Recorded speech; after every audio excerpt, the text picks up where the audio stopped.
ഇസ്മേൽസ തുടക്കത്തിൽ തന്നെ എൻ്റെ കരച്ചിലാണെന്ന് കേട്ടത്. ഞാനിപ്പോൾ നിൽക്കുന്നത് ഹോസ്പിറ്റലിലാണ്. എനിക്ക് പണിയായ ഡോക്ടറിനെ പിടിച്ച് കിടത്തിയതാണ് ഗായ്സ്. എൻ്റെ കയ്യിൽ സൂചിയും വെച്ച് ബ്ലഡ് ടെസ്റ്റ് ചെയ്യാൻ കൊടുത്തതിൻ്റെ കരച്ചിലാണ് കണ്ടത്. എന്നിട്ട് തന്നെ ഞങ്ങൾക്ക് റൂമൊന്നും കിട്ടി. റൂമൊന്നും ഇല്ലാത്തതുകൊണ്ട് റൂം കിട്ടുന്നവരെ വാർഡിലിരിക്കാൻ പറഞ്ഞു. അങ്ങനെ കുറേ നേരമായപ്പോൾ രാത്രിയായപ്പോൾ നേഴ്സ് വന്ന് 8th ഫ്ലോറിലുള്ള ഒരു റൂമുണ്ടെന്ന് പറഞ്ഞു. അങ്ങനെ ഞാനും മമ്മിയും കൂടെ ഞങ്ങൾ സാധനങ്ങളെടുത്ത് 8ാം നമ്പർ എനിക്ക് ലിസ്റ്റിൽ കയറി. പെട്ടെന്ന് തന്നെ റൂമിന് എത്തി. താഴെ ഞങ്ങൾ ആദ്യം ഒരു റൂം കണ്ടായിരുന്നു. പക്ഷേ ആ റൂം എനിക്ക് ഇഷ്ടപ്പെട്ടില്ല. പിന്നെ ഒന്ന് നോക്കിയപ്പോൾ ഈ റൂം കുഴപ്പമില്ല. അങ്ങനെ ഈ റൂം ഞങ്ങൾ വന്ന് എടുത്ത് ഇവിടെ നിന്ന് നോക്കിയാലേ ഹോസ്പിറ്റലിലെ സ്ഥലങ്ങളൊക്കെ കാണാം. നല്ല രസമുണ്ടായിരുന്നു അതൊക്കെ കണ്ടുകൊണ്ടിരിക്കുക. അവിടെ കുറെ പ്രാവുകളൊക്കെ ഇരിക്കുന്നുണ്ടായിരുന്നു. എനിക്ക് വയ്യാത്തോണ്ട് വന്ന വേഗത്തിൽ കുറച്ച് സാധനങ്ങളൊക്കെ എടുക്കാൻ മറന്നുപോയി.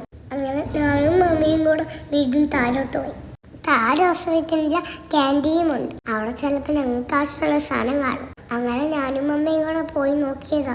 രാത്രി ആയതുകൊണ്ട് തന്നെ ഇവിടെ ഒന്നും ആരും തന്നെ ഇല്ല. രാവിലെ വന്നപ്പോൾ എന്തൊരാളായിരുന്നു. പോകുന്ന വഴിക്ക് മുഴുവൻ മമ്മി നമുക്ക് വീട്ടിൽ പോയാലോ എന്ന് പറഞ്ഞു വന്നാലാണ്. പക്ഷെ മമ്മി അതൊന്നും കേൾക്കുന്നേ ഇല്ലായിരുന്നു. മമ്മി പറഞ്ഞു ഞാൻ മരുന്ന് കഴിക്കാത്തതുകൊണ്ടാണല്ലേ കിടത്തിയിരുന്നു. അങ്ങനെ നടന്ന് ഞങ്ങൾ ക്യാൻറ്റീനിൽ ഞങ്ങൾക്ക് വേണ്ടൊരു സോപ്പും പേസ്റ്റും തുറത്തുമായിരുന്നു. അതൊക്കെ അവളെ കണ്ണാടി പെട്ടിക്കകത്ത് വെച്ചിട്ടുണ്ടായിരുന്നു. അങ്ങനെ കിട്ടിയ സാധനം എടുത്ത് നേരെ വയ്യെന്നല്ല വേറെ മമ്മി ഒന്നും കാണിച്ചില്ല. ഒരു ചോളിയാളിനെ പോലെ എല്ലാ മമ്മി എന്നെ ഏൽപ്പിച്ചു. ഞങ്ങൾ റൂമിലോട്ട് പോകാൻ വേണ്ടി നേരെ ലിഫ്റ്റിൻ്റെ അടുത്ത് ചെന്നു. അപ്പം നമുക്ക് ഇന്ന് ലിഫ്റ്റ് മുകളിലോട്ട് പോയിട്ടേക്കുക. അങ്ങനെ കുറച്ച് നേരം അവിടെ വെയിറ്റ് ചെയ്തു. ഒരു 5 മിനിറ്റ് കഴിഞ്ഞപ്പോഴേക്കും ലിഫ്റ്റ് താഴോട്ട് വന്നു. അങ്ങനെ ഞാനും മമ്മിയും കൂടെ ലിഫ്റ്റിൽ കയറി റൂമിലോട്ടെത്തി.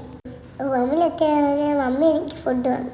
എനിക്ക് രാത്രിയൊന്നും വേണ്ടാന്ന് പറഞ്ഞുകൊണ്ട് ഒരു ബണ്ണെങ്കിലും കഴിച്ചേ പറ്റും മമ്മി പറഞ്ഞു. അല്ലെങ്കിൽ ഇവിടെ വലിയൊരു ക്യാമറ ഉണ്ട്, അല്ലെങ്കിൽ സിസ്റ്റർമാർ കുത്തിവെക്കും.